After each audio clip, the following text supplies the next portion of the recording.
Hello students, welcome to our channel Gyan Darpan. आज हम बात करेंगे, बिल्कुल नॉर्मल बात करेंगे, कोई सब्जेक्ट से रिलेटेड बात नहीं करेंगे। सभी स्टूडेंट से बात कर रहा हूं अभी मैं। कोई भी स्टूडेंट जो किसी भी बोर्ड से एग्जाम दिया था, चाहे वो सीबीएसई बोर्ड था, यूपी बोर्ड था, राजस्थान बोर्ड था या हरियाणा बोर्ड था, भारत का बोर्ड था या भारत के बाहर का बोर्ड था, उससे मतलब नहीं है। ठीक है।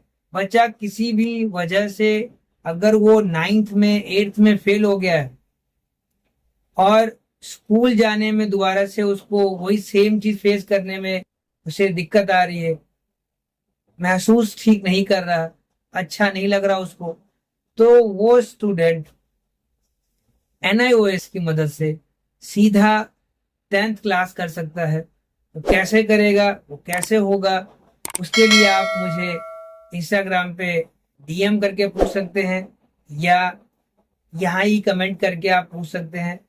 ठीक, मैं आपको सिर्फ एडमिशन ही नहीं दिलाऊंगा बल्कि आपके एग्जाम में क्या क्या चीजें हैं वो सब बताया जाएगा।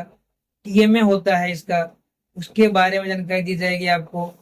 ठीक, फीस कब सबमिट करना है, कितनी सबमिट करनी है, वो सब आपको बताया जाएगा। ठीक, इवन कुछ स्टूडेंट ऐसे हैं जो 10th में ही फेल हो गए थे।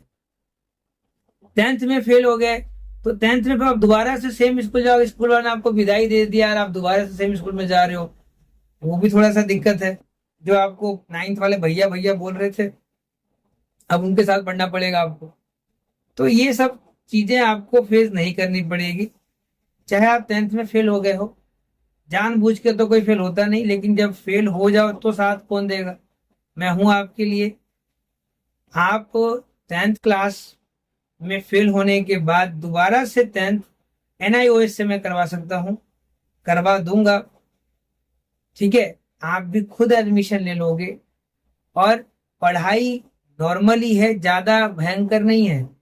एक और फायदा बताता हूं आपको कि एनआईओएस में सिर्फ 60% सिलेबस पढ़ना है आपको एग्जाम के लिए, बाकी 40% जो है ना वो आपका टीएमए संभाल लेता है।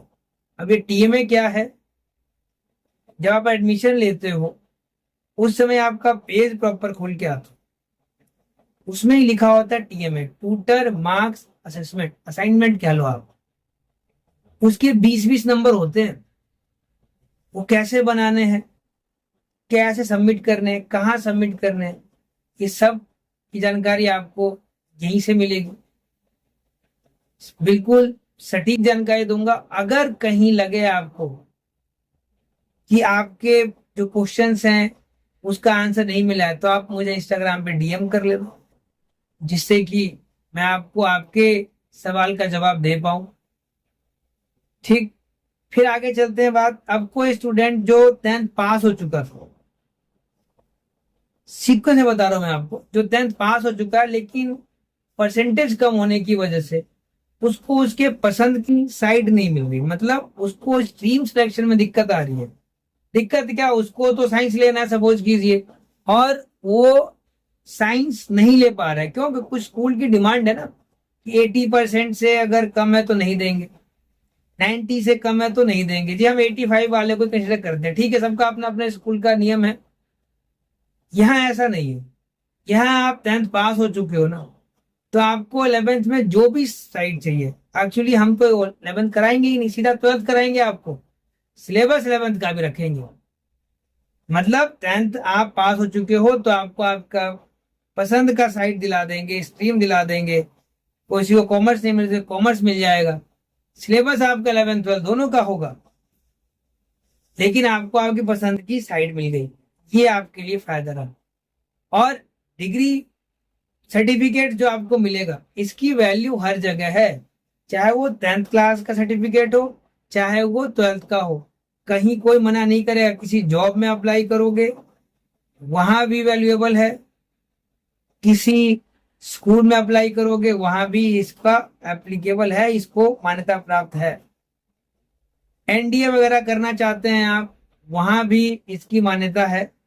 तो और वैसे भी ये सरकारी मान्यता प्राप्त वाला बोर्ड है, तो कोई भी ऐसा नेग्लेक्ट नहीं कर सकता। अगर कहीं कोई करता है तो आप उसको बता सकते हो कि एनआईओएस बोर्ड सरकारी बोर्ड है, आप इसको इस तरीके से क्यों नेग्लेक्ट कर रहे हो।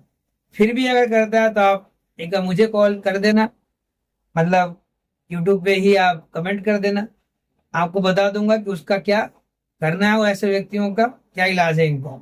कई लोगों को नहीं पता होता तो अलग केस है, लेकिन जब नहीं पता है ठीक है, लेकिन कोई अगर बता रहा है तो उस चीज को तो मानो कम से कम, क्या बता रहा है अगला, उसको आप तहकीकात कर लो, ढूंढ लो, सर्च कर लो। अगर फिर लगता है कि आप गलत बोल रहे हो तो आपकी बात हम मान लेंगे, आप मत मानो हमारी बात। ठीक है, अब यहाँ बात चलते हैं जो 11th क्लास में फेल हो गया है। 11th क्लास में फेल हो गया है और वो दोबारा से 11th करना चाहता है, फिर तो स्कूल जाता रहे वो, लेकिन वो स्कूल नहीं जाना चाहता तो वो क्या करे, वो एनआईओएस से 12th का फॉर्म भरे, जिससे कि अब जो उन्होंने किया है ना 11th क्लास, वो सेम स्ट्रीम में रख सकता है, स्ट्रीम चेंज भी कर सकता है। लेकिन जब आपने पूरा 1 साल पढ़ा है, किसी वजह से सिर्फ फेल हो गया, वो अलग केस है। ऐसा बहुत से लोग बोलते हैं कि नहीं पढ़ा है तभी फेल हो गया, ऐसा नहीं होता।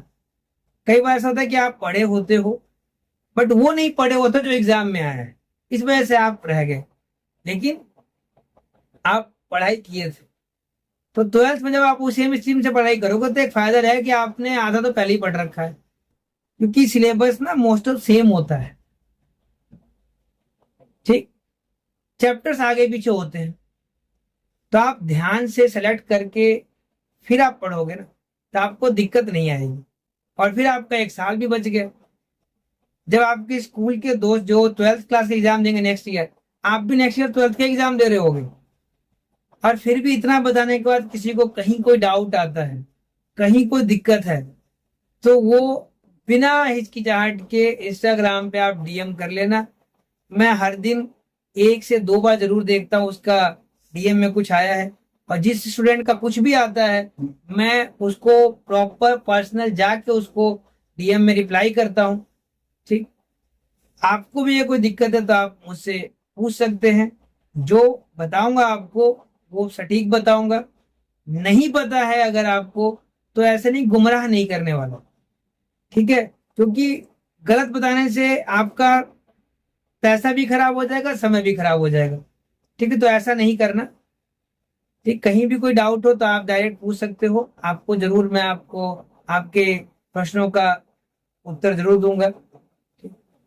और हाँ, अगर अभी तक आपने इतना समझाने का बताने का लाइक सब्सक्राइब नहीं कर रखा तो प्लीज लाइक सब्सक्राइब और शेयर चैनल ज्ञान दर्पण, जिससे कि आपको और आपके जैसे और भी जो स्टूडेंट्स हैं जो परेशान थे उन सबको सॉल्यूशन मिल जाए। इसमें आपका ही फायदा है। क्या फायदा है, परोपकार हो गया आपका। ठीक है, ज्यादा तो कुछ क्या, आपने सिर्फ एक बटन दबाना है, क्लिक करके वो शेयर हो जाएगा अपने आप।